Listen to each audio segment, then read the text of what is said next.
Les États-Unis, notre premier sujet. Donald Trump se dit prêt à amener la contestation électorale dans la rue. On sera ensuite au niveau de la Côte d'Ivoire. Le Conseil constitutionnel a confirmé la réélection d'Alassane Ouattara pour un troisième mandat. Nous parlerons ensuite du Mali. Amani Toumani Touré, ancien président, est mort dans la nuit de lundi à mardi à l'âge de 72 ans. Et puis le Togo, les cas de suicide. Est-ce que c'est un phénomène dont il faut s'inquiéter? Ce sera avec le pasteur Edo Komi, président du mouvement Martin Luther King. Bonsoir, pasteur. Oui, bonsoir Samuel. Bonsoir à tous et à toutes. Et Firmin Teko Agbo, chroniqueur politique. Bonsoir Firmin. Bonsoir Samuel, oui, merci de m'avoir invité. Bonsoir au pasteur. Bonsoir Firmin. Les États-Unis, c'est notre premier sujet. Donald Trump, après l'annonce de la victoire de Joe Biden, 4 jours après la présidentielle, Donald Trump n'a toujours pas concédé sa défaite et bloque la mise en place d'un processus de transition. Le président continue de mettre en cause l'intégrité du scrutin, même si les experts et les responsables du déroulé du processus électoral s'accordent pour dire qu'aucun dysfonctionnement majeur n'a été constaté. Donald Trump donc multiplie les croisades judiciaires. Il en a tous les droits, estime un juriste américain, mais qui trouve que ça ne changera pas grand-chose dans le résultat des urnes. Pasteur Edo, Donald Trump combatif jusqu'au bout. Oui, combatif jusqu'au bout. Je crois que c'est sa nature. Hein? Pendant ces 4 années, on a connu quand même un homme très combatif, qui est sur tous les fronts, qui, d'une manière ou d'une autre, a bousculé tout l'ordre mondial. Et donc, c'est un style.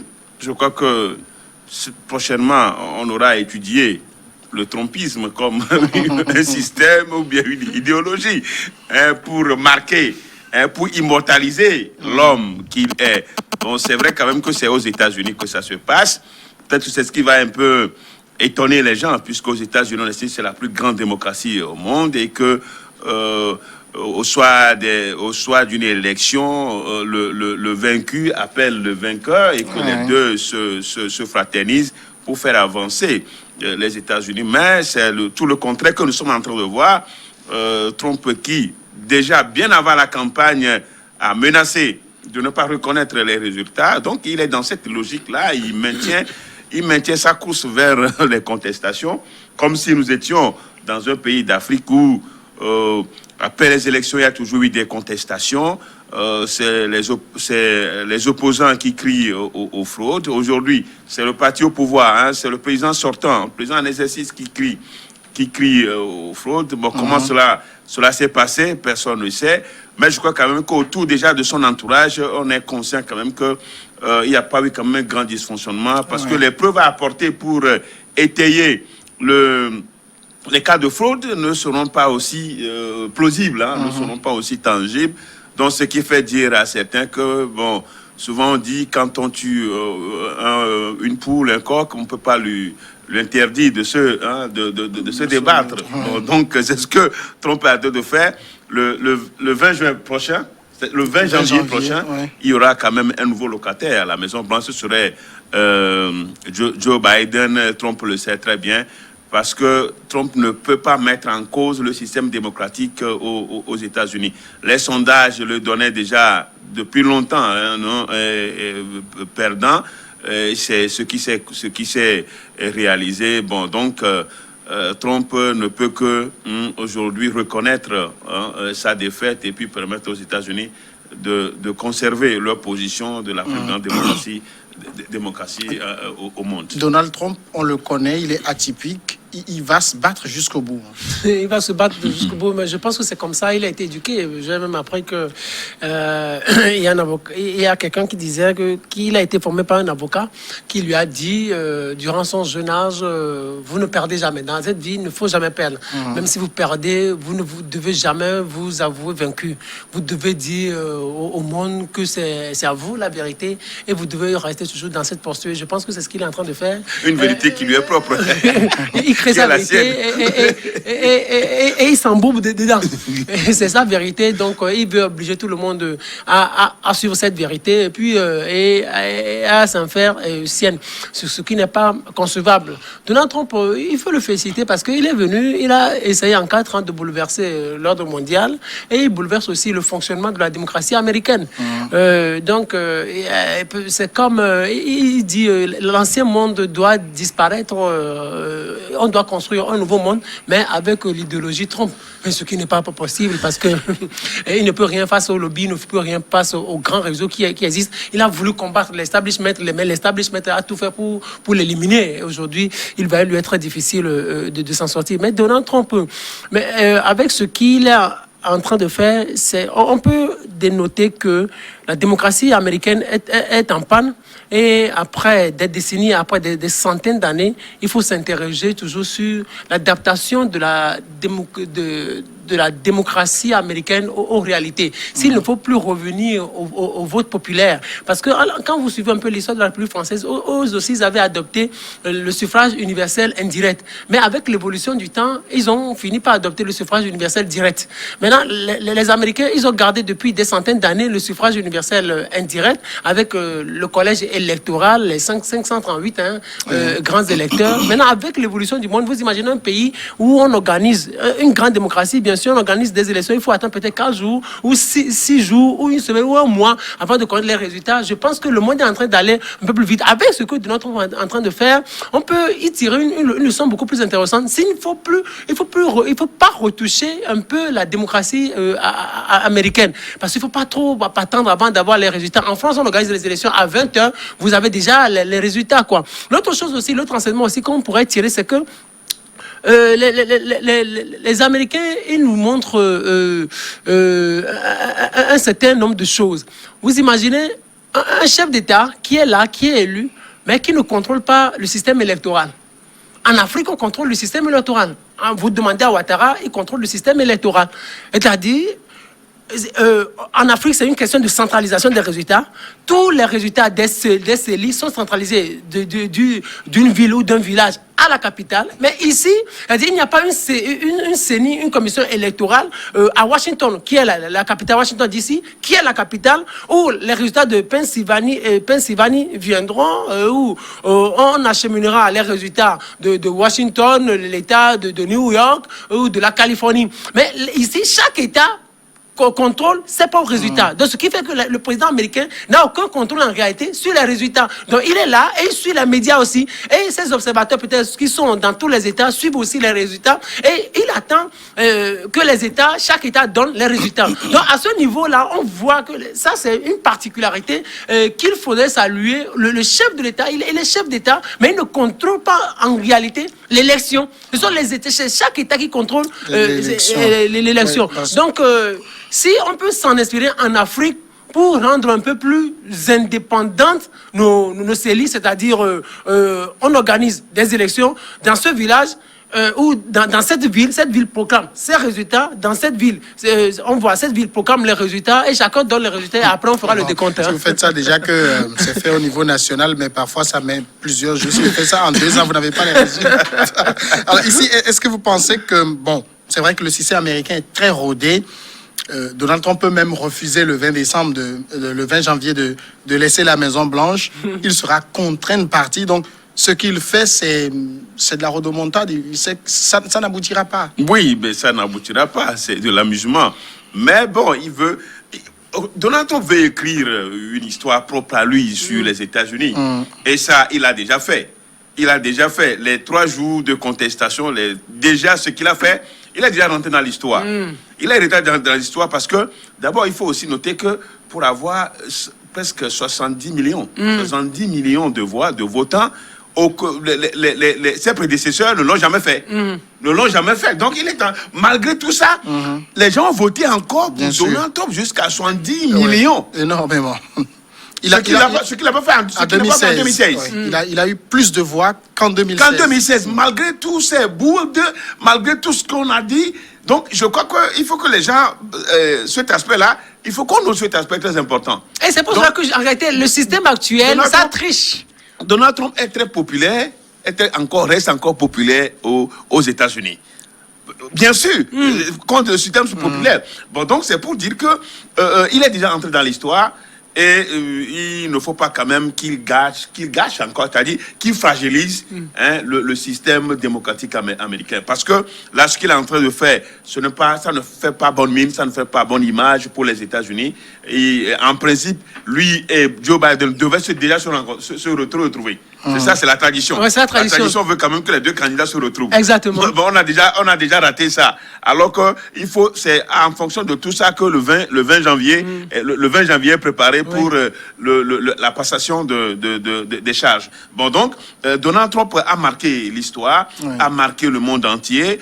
Et aujourd'hui, pour tous ceux qui veulent, parce qu'il est question de persister. Il a persisté. En 2016, personne ne vendait chez sa peau. Il a été élu. Il a tenu jusqu'à maintenant et il a fait un score aussi honorable. Donc, pour nous, Donald Trump, c'est un personnage atypique. Un personnage vraiment qui croit toujours qu'à tout moment, il peut gagner. Et comme Fimel a dit tout à l'heure, qu'il a été éduqué ainsi. Mais quand même, il doit quand même garder raison. Que là, c'est un système qui est établi il y a des centaines d'années. C'est un système qui est là et il est venu retrouver le système. Il ne peut pas changer le système maintenant. Donc, il est vaincu. Ça peut faire mal. Ça lui fait mal. Ça peut faire mal aussi aux Américains. Vous voyez la mobilisation populaire pour défendre Donald Trump. Mais je crois que c'est des contestations qui n'iront nulle part. Il faut maintenant ressouder le tissu social américain. Parce qu'on a estimé qu'en 4 ans, il y a eu quand même une fracture au sein de la société américaine. Et Joe Biden est venu ressouder ce tissu. Et Donald Trump, en principe, doit rentrer dans le train, doit prendre le train, en tout cas c'est le train américain ça, doit prendre le train pour que tout se passe dans les normes. Autour de lui déjà, il y a des gens qui ne sont pas d'accord de sa manière de faire. Il y a beaucoup de personnes autour de lui et Donald Trump imprévisible. À quelques mois de son départ, même pas mois, à quelques semaines du départ de la Maison Blanche, il limoge encore ministre de la Défense. Ministre de la Défense. Je me demande, vous voyez comment il est rentré dans l'histoire. Et c'est un homme quand même qu'il faut apprécier pour son courage. Je crois que beaucoup de personnes vont étudier ce personnage-là. Alors, il menace quand même de recourir à la rue. Bon, on est aux États-Unis. C'est vrai qu'on est aux États-Unis. On a quand même vu avec Donald Trump, même lors de la campagne, que ce soit du vote, il y a eu des affrontements dans beaucoup d'États. Oui, c'est-à-dire, on se demanderait si Donald Trump est un Africain. Parce que c'est en Afrique qu'on voit de telles choses souvent. Mais puis, je pense qu'il a bien appris la leçon Bongo, mais il n'a pas vu ça de fait venir. Personne en réalité n'a vu Joe Biden devenir président. On n'a pas les vu sondages ça. étaient favorables. Oui, les sondages étaient favorables. De la même manière, les sondages étaient favorables à Hillary Clinton en 2016. L'année dernière, oui, en 2016. En 2016, même personne, lui-même, il n'était pas trop sûr parce que là, vous voyez, vous vous rappelez un peu la manière dont il se moquait de Joe Biden. Oui. Donc, il ne voyait pas trop Joe Biden président, quelqu'un qui allait lui succéder facilement comme ça. Non, il n'a pas vu ça. Joe Biden fait 75 millions de voix. Oui, 75 millions de voix. Dans l'histoire, il n'y en a jamais eu. Il n'y en a jamais eu. Donc, il n'a pas vu ça venir. Et aujourd'hui, il n'arrive pas à supporter ça. Je pense que c'est Bongo qui a dit on ne peut pas organiser les élections et les perdre. Parce que vous connaissez cette histoire. Donc, on ne peut pas être au pouvoir et on organise les élections, on les perd. Et c'est ça qui fait la force de la démocratie dans les pays occidentaux. Vous pouvez organiser les élections et perdre. Et Donald Trump nous dit non, c'est pas possible. Moi, j'organise les élections. En tout cas, c'est lui qui a signé les factures, n'est-ce pas? Le gars a décaissé les sous, mais comment il peut organiser les élections et les perdre? Donc, c'est toujours la force de la démocratie, mais c'est ce qui est intéressant aux États-Unis. Quand vous l'entendez quand même, lui, que ce soit lui, que plusieurs de ses partisans parlent de fraude massive. Dire que c'est... Quoi qu'on dise, c'est vrai que nous, on regarde de loin ce système, on te dit qu'il est bon, mais on peut frauder. Non, vous savez, aucune élection n'est parfaite. Je pense qu'au temps de Bush, on avait parlé aussi de fraude. Au temps de Bush, Al Gore. Oui, en 2000. On avait parlé aussi de fraude. Vous savez, les élections, c'est toujours... C'est tout un mécanisme complexe. Personne n'arrive à contrôler à 100% les élections. Parce que les résultats, on dit ça doit partir par la poste. Et qui contrôle en réalité? Tout d'abord, l'authenticité des bulletins et tous les bulletins qui arrivent par la poste. Des gens ont voté par correspondance, des gens ont voté par anticipation. Qui a tout contrôlé en réalité? Donc, c'est des choses qui existent, mais c'est-à-dire les résultats électoraux, c'est toujours de façon approximative. Donc, je n'entends pas de fraude massive, mais personne ne peut le prouver. Même les médias américains lui demandent les preuves. Il ne peut jamais prouver que Joe Biden a fraudé les élections. Et puis, Joe Biden, est-ce que c'est lui qui a contrôlé les résultats? Non, lui, il n'en sait rien. Les choses sont... État par État. C'était État par État. Donc, et il lui a dit... S'il y avait fraude, ce n'est pas Joe Biden. Joe Biden lui-même, ce n'est pas lui. Et puis, on peut noter aussi que tous les hommes demeurent égaux, demeurent les mêmes, hein, que ce soit l'homme blanc, l'homme noir. Ce qu'on ressent aussi en Afrique, c'est ce qu'un homme blanc aussi, un occidental aussi est en train de ressentir. C'est-à-dire être au pouvoir, ne pas vouloir quitter, c'est ce qu'il exprime. Or, aujourd'hui, le temps est en train de... Les choses évoluent. Que les Africains ne copient pas ces genre de choses. C'est pas un comportement à copier. Non, vous avez perdu, vous perdez, vous assumez. Que Donald Trump lui-même le sait déjà qu'en réalité, un président américain, moi je le dis toujours, un président américain, il n'a pas assez de pouvoir sur le plan national. C'est un président qui est puissant sur le plan international, mais sur le plan national... C'est les États... Oui, c'est sur le plan national, c'est un État fédéral. Sur le plan national, il n'a pas assez de pouvoir. Sinon, Kennedy ne serait jamais tué. Alors, vous imaginez, Trump, vous remettez en cause tout le système, on vous liquide facilement. Donald Trump, il continue d'y croire. Hein. Il a fait tout à l'heure un tweet, « We will win ». Non, ce monsieur-là, il faut le décorer. Donc, il est même choisi candidat pour la paix, pour le prix Nobel de la paix. Si le comité de comment on appelle, le Nobel, du prix Nobel, hein, le norvégien, le comité norvégien peut penser à lui remettre le prix Nobel de la paix. C'est vrai quand même que c'est, contrairement aux républicains, Donald Trump n'a fait aucune guerre. Ça, oui. il faut pas oublier de le souligner. Vous savez, les républicains sont habituellement des va-t-en-guerre. Vous savez, les républicains, justement, sont les Bush, Bush père, Bush fils, c'est des gens qui se sont entrés vraiment en guerre. Quand vous prenez au Barack Obama, il n'est pas tellement intervenu dans le truc il a quand même contribué à faire tuer Kadhafi. Bon, il a fait tuer Kadhafi. Mais je crois quand même que... Mais vous oubliez Ben Laden. Donald Trump, comme on le dit, le système parlait de fraude, de tout ça là. Je crois quand même qu'il peut y en avoir, mais ça doit être minime. Oui. Et vous voyez comment les bulletins sont dépouillés. Vous voyez l'équipe, il y a les démocrates, il y a les républicains, il y a les agents. Il y a tout un nombre de pour dépouiller un seul bulletin. Oui. Vous ne verrez aucun policier, aucun gendarme. Donc vous voyez, c'est tellement clair. Les gens, on vérifie à tous les niveaux avant que ça ne soit comptabilisé. Bon, donc avec les mesures, les garde-fous qui sont pris, je pense que pas quand même que on peut évoquer aujourd'hui la possibilité de fraude qu'il y a eu et de fraude massive, Mais est-ce que Donald Trump sait ce qu'on appelle fraude massive? Il n'a qu'à venir en Afrique pour voir les fraudes massives. Les fraudes massives, même, on sait ce qu'on appelle fraude massive en Afrique. On peut bourrer facilement les bulletins. On peut bourrer. On peut gagner à 94%. Donc c'est ça les fraudes massives. Donc il n'a pas bien, la leçon n'est pas bien apprise, il parle des fraudes massives. Partons pour la pause et on revient pour le second sujet.